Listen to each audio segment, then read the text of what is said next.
The armed forces of Ukraine successfully attacked the second breach across the Seim River in the Kursk region. It is located in the village of Zvane. The airstrike punctured the road. Heavy equipment will not be able to cross it anymore, as well as the bridge in Glushkova. One of its passes was destroyed by the Ukrainian Air Force on the night of August the 15th. Thus, the Russian army has only one bridge across the Seim River left, in the village of Karyzh. The attacks have already significantly affected the logistical capabilities of the enemy. If the third bridge is destroyed, thousands of Russian soldiers risk being encircled.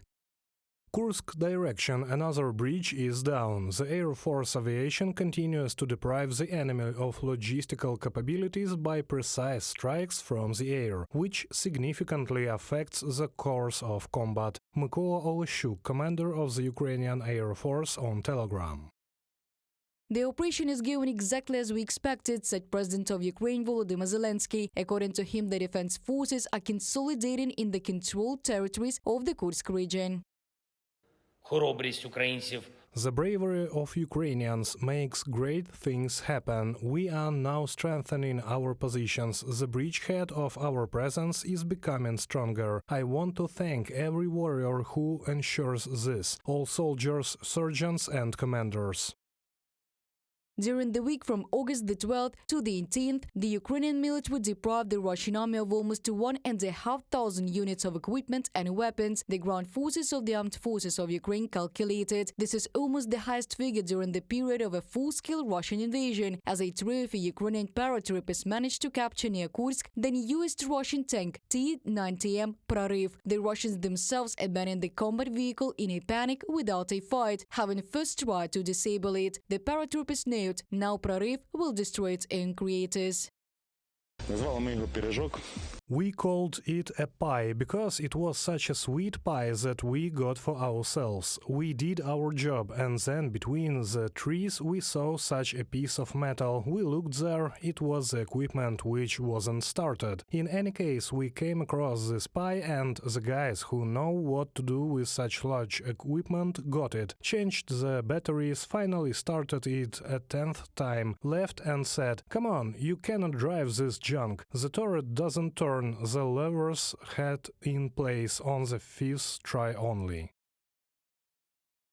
The Russian army suffers large-scale losses in manpower too. In less than 2 weeks of the operation in the Kursk region, the Ukrainian armed forces captured hundreds of Russians. Many of them are conscripts who, according to Russian dictator Putin, allegedly are not and will not be in the combat zone.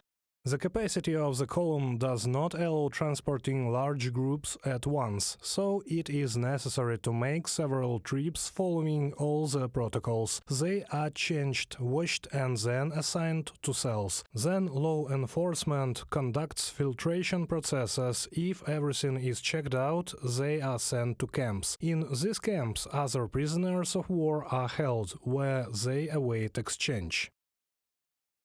To counter the Ukrainian armed forces operation in the Kursk region, Russia is transferring troops to the region. Some are from the temporarily occupied territories of Ukraine.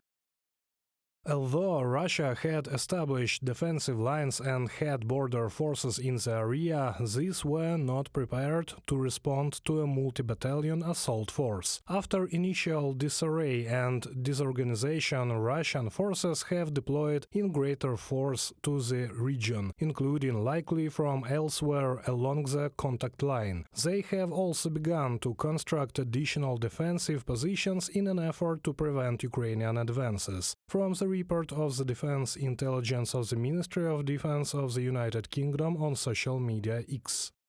The operation of Ukrainian forces in the Kursk region illustrates how a war of manoeuvre can become an effective means of fighting the Russian army, which is superior to the Ukrainian army in manpower and the amount of equipment. As noted by analysts of the American Institute for the Study of War, Russian troops captured 1,175 square kilometers of Ukrainian land in 6 months of 2024, and Ukrainian forces were able to advance approximately 800 square kilometers in 6 days. Reported by Diana Kolesnik, Valeria Nekipelova, UATV News.